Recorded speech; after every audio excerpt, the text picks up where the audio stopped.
Olá, pessoal. Espero que todos estejam bem, se cuidando. Nessa semana, trabalharemos o conceito de experimentos em parcelas subdivididas, ou também conhecido, vocês encontram em alguns materiais como split plot. Tá? Aqui no curso a gente vai chamar de experimentos em parcelas subdivididas, tá? E o que que é isso na verdade, tá, pessoal? Na verdade, o esquema experimental em parcelas subdivididas, ele é uma variação do experimento fatorial com dois fatores. Então, o objetivo dele aí é comparar, né, os níveis e a interação de dois fatores. Tá? Então, muito parecido com o fatorial aí de dois fatores. A gente vai ver daqui a pouco o que muda, na verdade. Basicamente, o que muda aí é a forma com que você sorteia os níveis desses fatores no teu experimento. Então, a principal característica destes experimentos é que as parcelas, elas são divididas em subparcelas. Daí o nome, então, subparcelas subdivididas, né? E aí nós vamos fazer o seguinte, nós vamos ter dois tratamentos.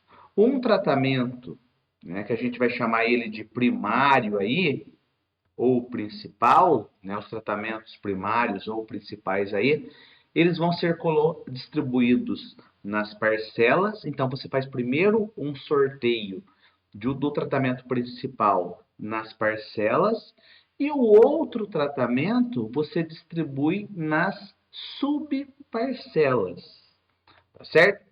Lembrando que esse tratamento aí, desculpa, esse esquema, né, de parcelas subdivididas é um esquema igual fatorial e ele pode ser disposto aí, né, em qualquer delineamento, tá certo? O mais usado aí, né, o mais comum é ele ser realizado no delineamento em blocos casualizados, tá certo?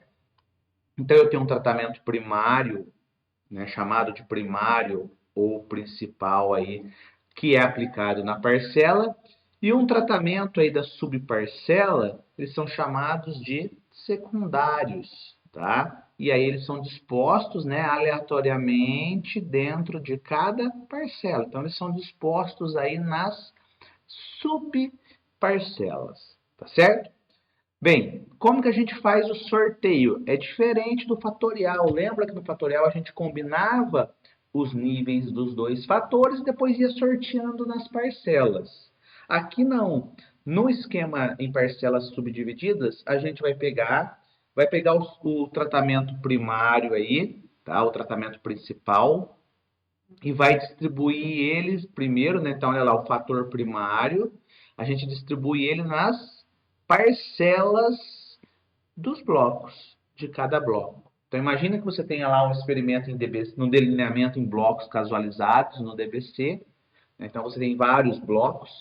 Dentro de cada bloco, você tem as parcelas. Então, primeiro você sorteia o tratamento principal, os níveis do fator principal nas parcelas dentro de cada bloco, tá certo? Depois, dentro de cada parcela, você vai ter as subparcelas e aí você sorteia então os níveis do fator secundário nas subparcelas de cada parcela, tá? Então perceba que a maneira com que você sorteia agora os níveis dos dois fatores no teu experimento muda, né? Por isso que ele fala que isso é uma variação do fatorial, tá? Por quê? Porque o que você está comparando na prática, um fatorial com dois fatores e um parcelas subdivididas, é a mesma coisa. O que muda é como você sorteia esses fatores, né, os níveis desses fatores nas parcelas, tá? Alguns autores aí, e aí eu cito dois, né, o Pimentel Gomes aí, e mais esse autor aqui, né, dentre outros, eles são unânimes aí em afirmar que a maior precisão existente no teste de tratamentos secundários. Pessoal, o que ele está dizendo? Você vai ter um tratamento que vai ser aplicado nas parcelas, e as parcelas são maiores, né? E um fator é aplicado nas subparcelas. E aí o que os autores relatam é que a maior precisão acontece nos tratamentos secundários, né? No fator que é aplicado nas subparcelas. Por quê? As subparcelas são menores, consequentemente, a variabilidade nelas é menor. Se a variabilidade é menor, a precisão é maior. Por que é bom ressaltar isso, pessoal? Porque agora, como a gente é, né, sorteia um tratamento na parcela e um tratamento na subparcela, e a gente está dizendo que a maior precisão acontece nas subparcelas, quando vocês forem montar o experimento aí, já que vocês têm dois fatores, o fator que é mais importante, se possível, você atribui eles nas subparcelas, tá certo? Vale lembrar, pessoal, aqui a mesma coisa vale então para o fatorial, né? Os experimentos em parcelas subdivididas, eles não são delineamentos. Então, se vocês lembrarem lá no fatorial, a gente montava um esquema fatorial, mas esse esquema fatorial estava dentro de um delineamento, seja DIC, DBC, quadrado latino, não é isso? Aqui é a mesma coisa, tá? Então, quando a gente monta um experimento em parcelas subdivididas, isso não é delineamento, tá? Isso daí está dentro de um delineamento de um DIC, de um DBC, de um DQE, tá? E aqui, né, está dizendo assim, então não é um delineamento, e sim um esquema de desdobramento de graus de liberdade de tratamentos. Tá? Então é a maneira como a gente vai desdobrar os graus de liberdade aí desses dois fatores aí. Né? E aí esse esquema ele pode ser instalado em qualquer delineamento experimental. Então pode ser DIC, DBC, né? Pode ser quadrado latino, mas enfim, a gente quase não trabalha com quadrado latino nesse caso, tá? Aqui tem algumas vantagens, né, de se trabalhar com esquema, um experimento em parcelas subdivididas, tá? Mas o principal aqui, pessoal, está associado a situações práticas, tá? Uma maioria das vezes, imagine o seguinte, né, quando você vai montar o experimento lá no campo, às vezes se torna difícil você no fatorial combinar os níveis dos dois fatores e aplicar nas parcelas, tá? Do ponto de vista prático, às vezes é mais fácil você, na hora de montar o experimento, fazer em parcelas subdivididas, tá? Essa é a principal vantagem aí, do ponto de vista prático na hora de você montar o experimento no campo, tá? Porém, né, quando você, embora tenha a questão prática aqui, né, do ponto de vista prático, na hora de montar o experimento, é mais fácil num experimento em parcelas subdivididas. Do ponto de vista estatístico, isso é mais complicado, tá? Porque agora, pessoal, até o momento, tudo que nós vimos, né? Sempre a gente controlava o que dava para controlar, o que sobrava ficava no resíduo, né? Na linha do resíduo lá, no quadro da análise de variância. Porém, agora, como a gente vai ter parcelas e subparcelas, a gente vai ter dois resíduos. E aí a gente vai ter dois resíduos, um resíduo, né, o que está associado à variabilidade não controlada a nível de parcela, e um resíduo associado à variabilidade a nível de subparcela. E aí, consequentemente, a gente tem dois resíduos, acaba que dividiu os resíduos, então acaba, quando eu falo dividir, não quer dizer que dividiu no meio, tá, pessoal? A gente vai ver isso proporcionalmente. Mas divide os graus de liberdade também. Então, diminui o grau de liberdade. E aí, muitas vezes, então, você vai precisar aumentar o número de repetições para poder aumentar o grau de liberdade, tá? Essa é uma desvantagem aí, né? Então, agora a gente vai passar, né? Olha lá, ó, a uma redução no número de graus de liberdade do resíduo, né, comparativamente a um esquema fatorial. A redução decorrente é essa da existência de dois resíduos, que agora a gente vai chamar de resíduo A e resíduo B. Resíduo A vai ser a nível de parcela, resíduo B a nível de subparcela, tá certo? Bem, resumindo, tá? O esquema em parcelas subdivididas, ele é, do ponto de vista prático, principalmente na instalação do experimento, ele é mais fácil, só que a parte estatística dele é mais complexa, né? Mais complexa não, mais difícil de fazer, mais trabalhosa. Além disso, como tem redução de grau de liberdade ali, acaba sendo menos preciso. Então, o conselho que eu dou é, se né, for possível, mesmo que às vezes atrapalhe um pouco na condução do experimento lá na prática, na montagem do experimento no campo, mas se possível for, sempre tentem dar preferência ao esquema fatorial, tá certo? Modelo matemático. Bem, modelo matemático, né, pessoal? Vai depender do delineamento, se é DIC, se é DBC, tá? Aqui eu montei um modelo matemático em que a variável resposta, ó, o y, tá? Ela depende do quê? Eu montei como se fosse um delineamento em blocos casualizados. Então, aqui você tem o efeito do bloco, tá? Ah, e se fosse em DIC? Não ia ter esse daqui, tá bom? E aí a gente está pensando aqui num esquema em parcelas subdivididas, né? E aí, quando fala em parcelas subdivididas, subentende que você está trabalhando com dois fatores, tá? Um fator a nível de parcela aplicado nas parcelas, né? E um fator aplicado nas subparcelas. Aqui eu chamei os fatores de T1 e T2, tá? E aí, consequentemente, como que fica agora, pessoal? Então, você tem os blocos, tem o fator que é aplicado a nível de parcela, então ele é aplicado nas parcelas. E aí você vai ter aqui uma interação que existe entre o bloco e o tratamento a nível de parcela, tá? Isso daqui na prática a gente vai chamar o quê? Isso aqui é um erro experimental, é um resíduo.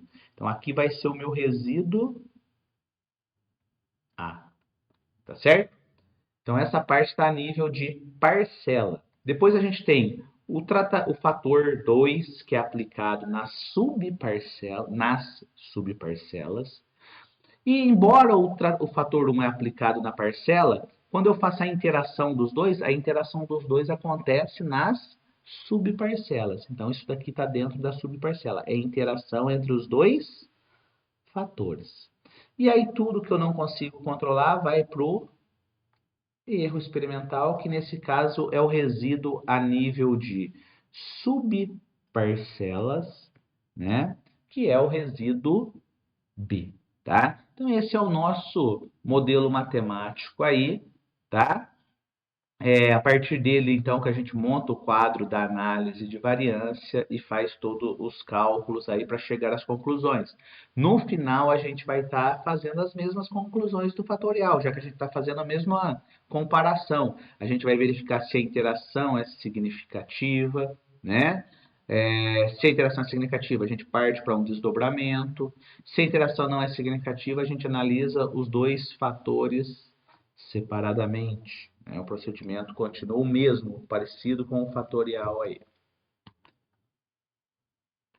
O quadro da análise de variância está aqui, né? A primeira parte é a básica, né, que nós já vimos fazendo, as fontes de variação, tá certo? Graus de liberdade, soma de quadrado, quadrado médio, F calculado, e depois eu comparo com o F tabelado, não é? Então, se eu estiver fazendo, né, a mão aqui, depois eu vou consultar a tabela, vou achar o F tabelado e comparo os dois. Se eu estiver fazendo usando um software, geralmente o software vai mostrar o valor do Pzinho aí, ou p-valor, e aí é o p-valor que eu comparo com o alfa, tá certo? Bem, então olha lá as fontes de variação. Bloco, se vocês olharem o modelo matemático, estava lá o bloco, o fator 1, o resíduo A. Lembrando que isso daqui, ó, pessoal, está a nível de parcela. Então a gente coloca esses parcelas entre parênteses aqui, só para lembrar que a parte de cima é a mesma coisa que está aqui. Tá? Então esses graus de liberdade que estão aqui são exatamente o mesmo valor desse que está aqui. Tá? Bem, depois nós temos a parte a nível de subparcela. E aí temos o fator 2, a interação que existe entre eles, tudo que eu não consigo controlar, né, a nível de subparcela vai para o resíduo B, e aí o total, tá certo? Os graus de liberdade, né, pessoal? Ah, como que eu vou achar os graus de liberdade? De bloco, número de blocos menos 1. Do fator 1, número de níveis dele menos 1, tá? Do resíduo A, posso fazer essa multiplicação aqui, j menos 1 vezes i menos 1, tá? Ou eu posso fazer o seguinte, primeiro preencher essa parte de baixo aqui. Eu acho primeiro o número de parcelas, né? O número de parcelas menos 1, eu achei o grau de liberdade de parcelas. E aí o grau de liberdade de parcelas, eu subtraio esse, depois eu subtraio este, o que sobrou é o do resíduo A, tá? O grau de liberdade do fator B, o número de níveis dele, do fator 2, né? O número de níveis dele menos 1. O da interação, eu pego o grau de liberdade de cada fator, então olha lá, I menos 1, K menos 1, multiplico os dois, acho o grau de liberdade da interação.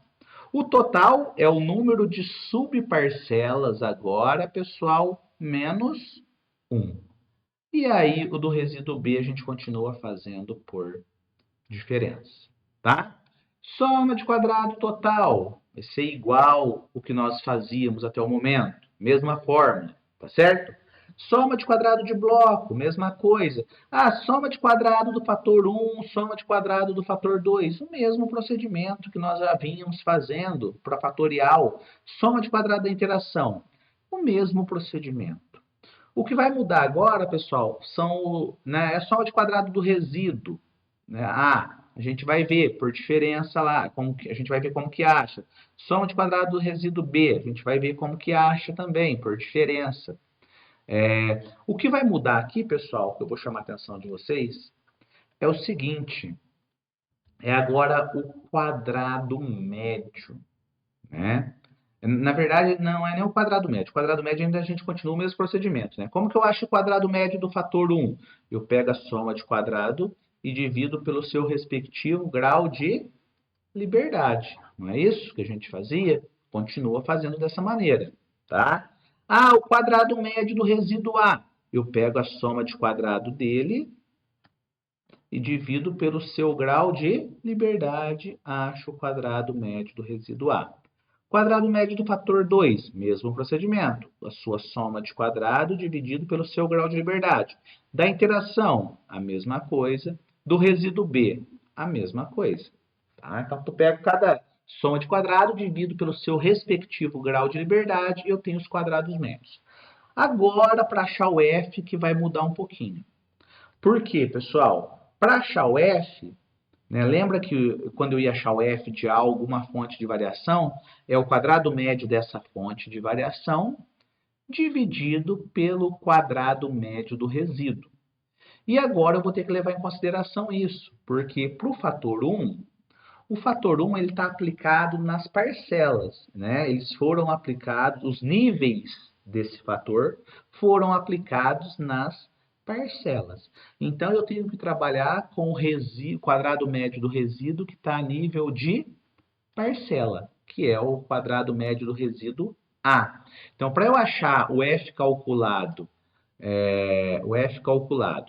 para o fator 1, que foi aplicado nas parcelas, eu vou pegar o seu quadrado médio do resíduo, desculpa, o seu quadrado médio, e vou dividir pelo quadrado médio do resíduo das parcelas, que é o resíduo A. Então, divido pelo quadrado médio do resíduo A. Já, né, o fator 2 e a interação, eles estão sendo trabalhados a nível de subparcelas. Então, esses casos, para eu achar o F deles, eu vou pegar os seus quadrados médios e vou dividir pelo quadrado médio do resíduo B. Então, em esses dois casos, aqui faltou, né, pessoal? Mas é o quadrado médio do resíduo B, tá? Então, esses dois casos eu divido com pelo quadrado médio do resíduo B. Então, essa linha, de alguma maneira, que a gente coloca aqui, pessoal, ela é importante até para vocês lembrarem. Essa parte de cima está a nível de parcela. Então, vou trabalhar com o resíduo A. Essa parte aqui está a nível de subparcela. E aí, essa parte, então, eu trabalho com o resíduo B. Tá certo? Todos esses cálculos, essas somas de quadrados, agora nós vamos fazer, então, né, a partir do próximo exemplo. Tá certo?